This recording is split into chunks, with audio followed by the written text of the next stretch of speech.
Welcome to the Politics of Everything. I'm Amber Daines, your host and podcast producer. This is a half hour of power, a podcast dropping every week where I unpack the politics of everything, from money to motherhood, nutrition to narcissism, startups to secularism, the environment, equality, and much, much more.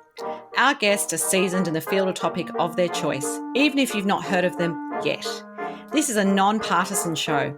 So while I love exploring varied views and get a buzz from a healthy debate of ideas, this is not a purely blue, white, green program. Please subscribe, tune in and enjoy the politics of everything. Noah Riseman is a professor of history and he specialises in Australian history of sexuality, gender and race. He is author and co-author of 5 books, including Defending Country, Aboriginal and Torres Strait Islander Military Service since 1945, Serving in Silence, Australian LGBT Servicemen and Women, Indigenous Peoples and the Second World War, The Politics, Experiences and Legacies of War in the US, Canada, Australia and New Zealand, Pride and Defence, the Australian Military and LGBTI Service since 1945. And he has a new book. It's called Transgender Australia, A History Since 1910. And this is the first book on Australian trans history, exploring the lives and impacts of trans and gender diverse Australians. Trans and gender diverse people have always been present in Australian life, whether they've lived quiet lives in the country, performed in cabaret shows, worked on the streets or run for parliament. But over the last century, there have been remarkable changes in how they've been identified and expressed themselves. In the book, he draws on hundreds of oral history interviews and previously unexamined documents and media reports, highlighting how trans people have tried to live authentically while navigating a society that often treated them like outcasts. This book is really amazing and I encourage everyone to go out there and read it if this topic is of interest to you. And I warmly welcome to the Politics of Everything, Noah. Thank you so much for the invitation. Pleasure to be here. Okay, I ask my guests this question every time, and I'm curious to know, did you always think you'd be an academic, or when you were a young kid, did you have different dreams and ambitions? Look, I don't think I knew what an academic was when I was a kid, so no, definitely not. I think when I was really young, I did want to be a teacher because my mother was a teacher. And then by about high school, I actually wanted to be a lawyer. And then I went to uni, and you can tell from my accent that was in the US. Yes. Did you study law? No, I didn't, because in the US, I was about to say, in the US, you do law school as a postgrad degree. Right. But so during my undergraduate degree, I studied history, and one class I took while I was on exchange here in Australia, I actually, it was a legal history class, and I read the Mabo ruling, and I was like, I do not want to be a lawyer anymore. Having read this, if this is what lawyers have to do, reading legal stuff, I want out. And so I went back to my other passion, which is educating. But my mother was a teacher. By then, my sister was a teacher. Didn't really want to deal with the administrative side of it, yes. Yep, or the discipline side of it. So I thought, righto, let's go on and become a university professor. And turns out we do have to deal with a lot of administrative stuff. I was going to say, how did you really avoid that? That doesn't sound like... I haven't, and it gets worse every year. But I did get to avoid the discipline side of it, at least. Excellent. Well, thank you for sharing that with us. Getting into today's topic, what is, I guess, the sort of summary of the historical narrative around transgender and gender diverse people in Australia that maybe a lot of people aren't aware of? Well, look, so obviously there's a few hundred pages I could speak about with this. To try to give you the abridged version, first, we would emphasize, gender diverse people have always been on this continent since time immemorial. There are examples of Aboriginal words that speak for a third gender or a non-binary gender in various Aboriginal languages. And, there are some examples of rock art that depict sister girls. So gender diverse people have always been here, but the language around trans didn't really come to Australia till sort of a little bit in the 1930s, and then especially after the Second World War. So before the Second World War, and I choose 1910 as the starting point in this book, not as for some arbitrary reason, but because that's the year that the German sexologist Magnus Hirschfeld published a book called, and I know it's an outdated term now, but the book that he published was called Transvestites, The Erotic Desire to Cross-Dress. That's the beginning of this language of trans in Western discourse. Doesn't come to Australia right away, but as I was saying a moment ago... We're always behind here, I have to say. Well, not always. Well, also, they didn't have, internet then, and No, that's true. telephones were so. But I mean, look, it took time to take off, even in Europe and in the UK and eventually the US. And it's in the 1930s. It sort of slowly comes here, primarily through sexologists and psychiatrists. So before the Second World War, you can't really definitively call a person trans if they didn't call themselves trans. So in the book, I do, in the first chapter, look at examples of people who were either living or dressing in a gender different from their sex assigned at birth, and looking at them and the little we can gather from the newspapers or court cases about these people to try and imagine if these are trans possibilities, is the way that I put it. After the Second World War, you have a lot more knowledge and a lot more medical technology available, let's say. And Christine Jurgensen, the famous American GI who transitioned in 1952, gets global media attention, including here in Australia. And so you begin to see people in Australia looking at this example, looking at other examples they're now seeing in the newspaper and going, that's what I've been feeling. That's what I've been experiencing. It gave a name, it gave a label to something that a lot of people were experiencing, but didn't really know how to articulate and didn't know wasn't just them. Were able to break out of that isolation. So as the language of trans sort of takes off in the 1950s, you begin to see more people being able to identify with it. You begin to see subcultures emerge, especially in places like Sydney. There's the sort of what was then called the camp scene. We would probably use the word queer now. So it was, sort of non-normative sexuality and gender, and not necessarily distinguishing between the L, the G, the B, the T, the Q, but sort of this whole camp scene where all sorts of people would be able to come together. That was one place where trans people could express themselves, where they could, dress in a gender other than that assigned at birth. By the 1970s, we begin to see formal trans organizations emerge. So the first one in Australia was Seahorse, founded in Sydney in 1971. You also see by the 70s the emergence of a more distinct trans scene, and you begin to see also the emergence of trans sex worker scenes, especially in Sydney around Darlinghurst, but it's also in Melbourne and Perth and the other major cities as well. By the 80s, we begin to see more trans activism. So actual pushes from the trans community and new organizations that are really pushing for the right to be recognized in their affirmed gender, for the right to change their birth certificates, and for the right to anti-discrimination. So not to have to be fired if they decide to transition, to not be denied housing, to not be denied services. You get another wave of activism in the 1990s, and that wave of activism is even more successful. And during the 1990s is when most states and territories begin to change their laws to bring in anti-discrimination protections, to begin to recognize trans people in their affirmed genders. And this sort of continues into the 2000s. And by the teens, we have seen a lot more trans visibility, both in Australia and around the world. And the final chapter of the book really looks at sort of the last 10 years or so, where we've seen a lot of movement going on all at once. But I think the two big themes is we've seen, on the one hand, a lot more affirmation of trans people in the law, a lot more affirmation of trans people in healthcare settings, but a massive, massive anti-trans movement and backlash that sort of has emerged, especially in the wake of the marriage equality campaign. And so the last chapter is sort of looking at where we're at now, and how trans people and their allies continue to mobilize to continue to live their authentic selves in the public.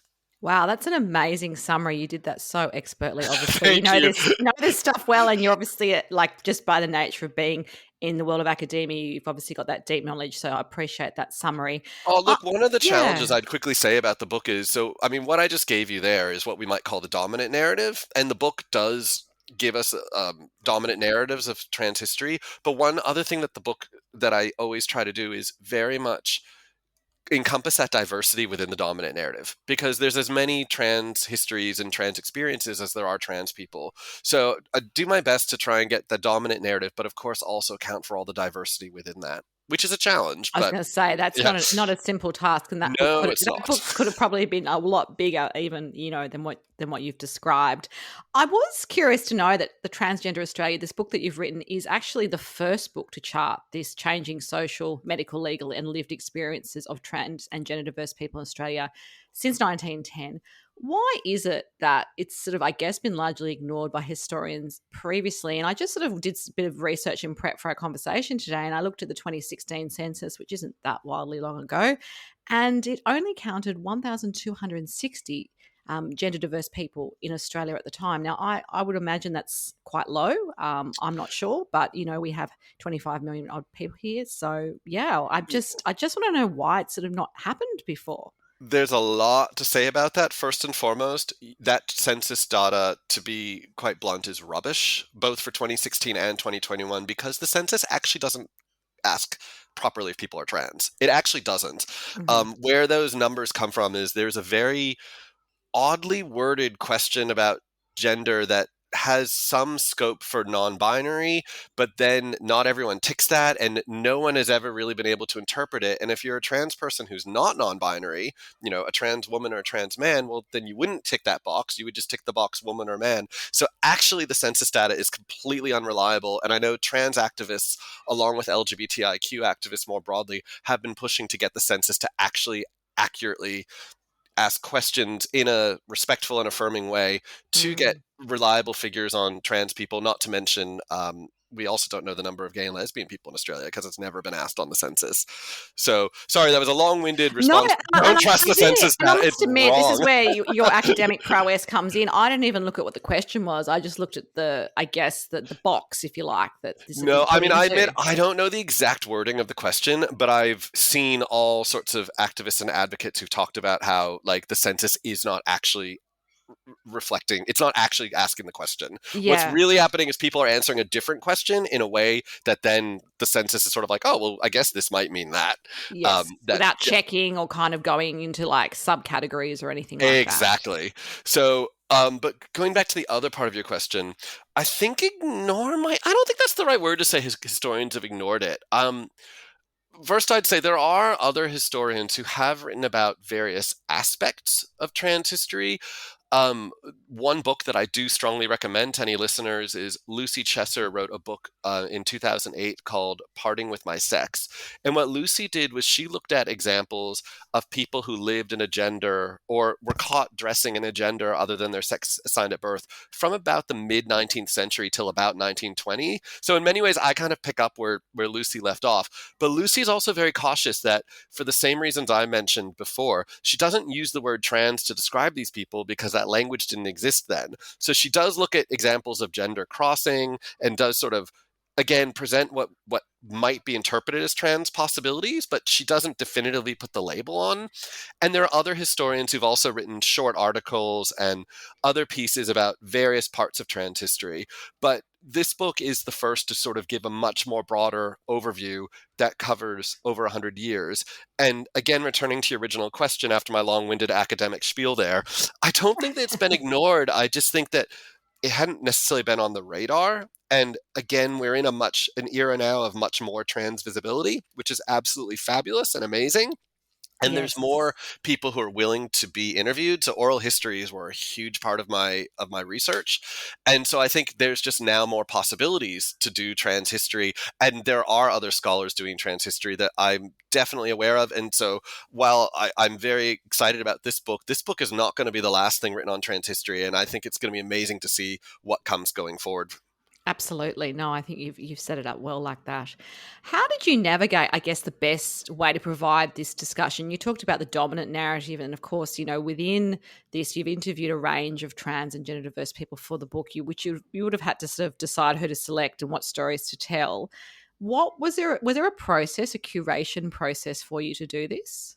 Yeah, that is such a tough question. And the short answer probably is there wasn't a method to my madness. But I think what it is when doing these oral history interviews, certainly I'm always jotting down notes and pulling out from every interview some of what I think are the most significant aspects of the interview, the most significant aspects of their lives. Some people, particular figures, it was quite obvious that they were involved in a particular historical moment or a particular activist group or a particular event. So that was always where what was going to be most important from their interviews. Um, but what does come together as you're interviewing more and more people is you begin to get these sort of collective pictures of dominant themes from different time periods. And so in writing the book, between the oral history interviews, but also the media coverage, the archival records, the personal archives that people shared. So there was a lot of other stuff that, in many ways, I guess almost, this is probably gonna be a terrible analogy. I'm awful at analogies, but almost gave the skeleton to the dominant narrative. And then it was bringing in aspects of people's personal stories and the other records to sort of flesh it out. I hope that narrative, that Yeah, analogy okay. actually worked. That I understand what you're saying. Yeah, but also part of that was also thinking in structuring the book. I always knew some of it was going to be chronological, but it was also thinking thematic. So, what are the key themes that I want to cover here? Well, I definitely want to talk about the legal changes that have happened. And so there's some chapters that are much more focused on law reform. And linked with that, of course, is the activists who really pushed for law reform. There's one chapter that I call firsts. And I also sort of started saying that any historian who calls anyone the first of anything is a brave historian, because there will always be someone else who comes along and says, no, I did this before them, or did you know about so and so? Oh, of course. And that's Of the thing. course. That's the risk. If you say you're the first or the, whatever it'll Perceived be. first is the way I give my little disclaimer Perceived. there. I That's say nice. perceived first. But that chapter, I mean, it looks at, for instance, early examples of trans people who were the first to run for political office, or trans religious figures, trans sports figures, trans fashionistas. I mean, there's one story I tell about Lady Paula Howard, who was going to the Melbourne Cup Carnival in the 1970s, was even winning awards at Fashions on the Field. Like, which, and there's a photo in Amazing. the book as well. Oh, I know. When I read that story, I was like, for real? And we actually managed to track down, huge thanks to Greer McGeary, the president of Seahorse Victoria, had old photo albums of Lady Paula I was Howard's going that to had say, been you left. want the photo evidence of We this, do. don't you? We've got it. We've got it. Like, it's beautiful dress. There is a photo in the book. Sorry, I got distracted there. No, just So about all yeah, the sections you're talking about, all the different, I yeah. guess, the areas in which, And trans and gender diverse people have, had success in some ways. exactly. So it's bringing in. So yeah, the book, I organized it chronologically and thematically, drawing on big picture themes. Look, I interviewed over 100 people, and there's also people that I didn't interview, but who've either published themselves or people have since passed, and elements of their stories have come into it as well. So I've done the best I can to include as much as I can, but realistically, wasn't going to get everyone. And I think the two other things I was very, very conscious of in writing this were both geographic and cultural diversity. So a lot of the activism and a lot of the laws in Australia around trans rights and LGBTIQ rights more broadly are state-based. So I wanted to make sure that I was including people from every part of the country. So some of the chapters are split, actually, like, oh, here's the Queensland story, here's the WA Ah, I story, et cetera, et see. cetera. Yep. And definitely don't forget Tasmania. So Tasmania is in there as well. Never forget Tasmania. And also, in terms of diversity, I'm very conscious to weave stories of Black, Indigenous, and people of color both across the book, but also there is a chapter that focuses specifically on the histories of Black, Indigenous, and people of color, because they do have distinctions, both in how different cultures understand or conceive gender diversity, and of course also living experiences, because they are living not just as, say, a trans person, but they might be living as an Aboriginal trans person, as a sister girl, and that is a very distinct experience from a white trans person. Absolutely. No, I think that's really important to kind of, I guess, unpack all that as well.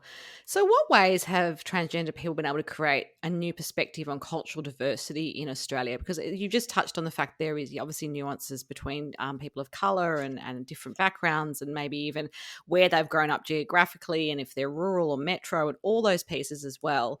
How have you actually kind of been able to get to some place of perspective? Yeah, that's a really good question. Um, I think some of it is shared. And I think that's a key point that some of the people I interviewed said, is that one thing that they really wanted to get across was, they're just trying to live ordinary lives. I use that word ordinary loosely, of course, but they just want to live their lives. And that's one thing that comes across. Um, but I think if I think about this from a different angle, one thing that really stood out, and this came especially from the very generous sister girls, brother boys, and gender diverse Aboriginal people that I interviewed, was that their understanding, or understanding might not be the right word, their cultural framings of gender are different from, and sexuality are different from Western understandings. Actually, some of the Fa'afafine people I interviewed, this came across as well. Whereas in Western understandings, we're often saying sexuality and gender aren't the same thing. And they're not. They're not the same thing. But in these other cultures, well, they kind of, they're not the same, but they're actually more linked than perhaps we see them in Western cultures. And there's a really brilliant quote in the book that is from a deceased Aboriginal elder, so I'm not going to say her name, but who I did interview before she passed away, where she explained that just so eloquently. And I just thought it was a wonderful quote about sort of, for sister girl identity, the way she put it was about spirit and having a female spirit, and how that female spirit might manifest very differently for different sister girls, but still for her and for sister girls, she said it came back to spirit. And one of the Interesting. Fa'afafine people I interviewed talked about how, again, in Samoan culture, Fa'afafine very much was a cultural role, and it had a cultural role in the village. And so how that role played out, again, a person might express it in very different ways. Um, Whereas I think one of the problems, I suppose might be the right word, in the Western discourse is the language of trans and the understandings of trans came out of medical and psychological discourse. So they had Ah, these that makes really, sense. Yep. yeah, yeah. Yeah. So they had these really rigid sort of, this is what trans is, and either you are this or you aren't this. And much of the book talks about, on the one hand, that could help give labels, that could give definitions, that could give connections for trans people. But if you don't fit those, suddenly you're excluded. And that's one of the reasons also why trans people, especially since the 1980s and 90s, have been trying to challenge that language and have tried to challenge those labels. And then you've seen this proliferation of other labels, and which is a wonderful thing. And part of that, though, is sort of, well, I don't see myself in this label, so I think this label is more appropriate. But then if someone else doesn't like that label, they go for another one. And labels for some people are helpful, for some people they're not. And I guess in my rambling way, I'm saying identity is messy. It's a It messy thing. is. And Yeah. I think the other cultural perspectives show how much of it actually is constructed when we look at their perspectives. Absolutely. And this is quite, I guess, a localized question to the audience in Australia. But is there any specific experiences that are unique to this country for trans and gender diverse people? Or there's sort of, I guess, some unique experiences that are not so unique actually because, there's prejudices in the workplace or the way in which you have a label or the way in which I guess we move this conversation along historically, like your book does. Is there kind of, I guess, a shared collective, or is it like what I've just, naively maybe assumed that Australia was behind in all of this and really, perhaps is still catching up in some ways? Well, the funny thing is, I know we were joking about Australia being behind before. Australia actually hasn't been behind in a good chunk of this. Right now, I think, at least in terms of laws and access to healthcare, in many ways, Australia's actually More ahead. progressive? Yeah, can we Yeah, use that look, word? Australia and Aotearoa New Zealand are doing much better at affirming trans people's rights, at least in law, especially when compared to the United States and the United Kingdom. Hasn't always been that way, but no, actually, but that's a, yeah, it's, but to return to the bigger question, the most obviously distinctly Australian material is the sister girls, the brother boys, and the gender diverse trans mob, because obviously Aboriginal and Torres Strait Islander people, they are from Australia, so this is their country, Mm. and so obviously their cultural experiences and their living experiences are certainly distinct to Australia. But yes, I would say with your other part of your question, the patterns and some of those dominant issues of, as you say, discrimination, activism, fights for rights, it's various, just even social organizing. Of course, a lot of that is a shared international experience. And in the book even talks about some of for instance, the person who founded Seahorse, the first trans group in Australia, was a migrant who was British, had lived in Malaya, had lived in Hong Kong, was living in Sydney, had brought an American trans friend over, and the American trans friend was like, "You've got to organize the girls," and then she created the group. So there were always international influences, and they went other ways as well. But of course, again, emphasize there's distinct Australian manifestations, because of course the experiences in Sydney or in Melbourne or Tasmania or Northern Territory, they're obviously still living it in their own distinct way, even if, as you say, there's a sort of dominant common patterns of trans people's experiences around the world. Excellent. So changing tack a little bit, I'm circling back to the questions I ask all my guests as we wrap up our conversation today. Just thinking across your career and across maybe just even your personal life, what's the best piece of advice you've ever been given, and why has it been so important to you? Okay, this is really controversial, possibly what I'm going to have to say, depending on who the Exciting. listeners are. The best advice I ever received very early in my career was beware middle-aged men with visions. Do you mind me asking if you're middle-aged yet? I don't know, actually, because I don't know when middle age officially starts. But can I tell you, when you're in it. I'm 47. I know I'm in it. I'm not young anymore. No one goes, here's that young woman over there. Please. I'm worried I've recently entered it, but at least I don't have a vision. So I don't know. I do like it, though. Seriously, that was the best advice I ever got, and I keep coming back to it, especially with all sorts of, to put it simply, all sorts of challenges I've come across in the workplace and in other aspects of life. Beware middle-aged men with visions is very apt advice. Awesome. That needs to be a bumper sticker, I've decided. Although that's going to date me as well, because nobody has those anymore. That's very 80s and 90s. Look, if we spoke again in a year's time, is it going to be another book or something else that you might have in your kind of, I guess, wheelhouse that you're trying to achieve, and just want to share that with us? Look, from this particular project, there's little things still coming. There's a report that I recently did with the Gender Center and SWAP, which is the Sex Workers Outreach Project, as part of the Special Commission into LGBTIQ hate crimes that's been running in New South Wales. We did some research and a report on the history of trans people's experiences of hate crimes and abuse from the police, and it is officially, it's on the website of the Special Commission, the report now, but I know the Gender Center has plans around Trans Day of Remembrance in November to launch that a bit more formally. So there is that coming out. But look, I am working on other projects. I mean, you mentioned at the very beginning some of my other work, which has been on the military. So I am working with a team of other historians on a history of sex and sexuality in the Australian Defence Force. Wow, that'll be a minefield. Exactly. Correct. We will be publishing from that, but we haven't written the book yet. That might be a few more years down the track. But thanks for giving us the heads up. Yes, giving you the heads up. But I've started writing some of the sample chapters, and we're looking at everything from venereal disease histories to sexual assault, unfortunately, to homosexuality, marriages, relationships.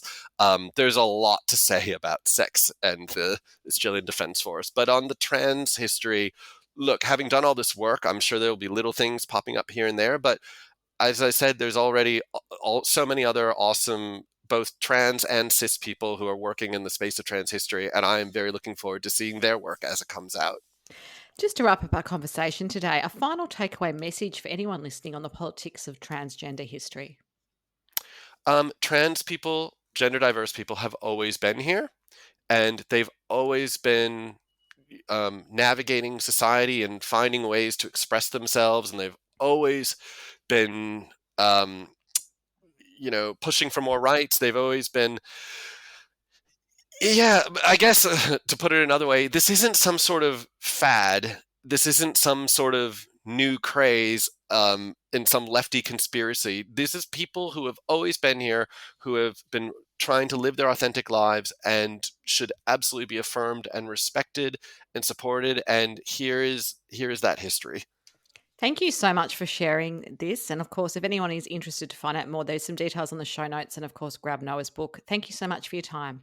Thank you so much for the chat today. Thanks so much for listening today.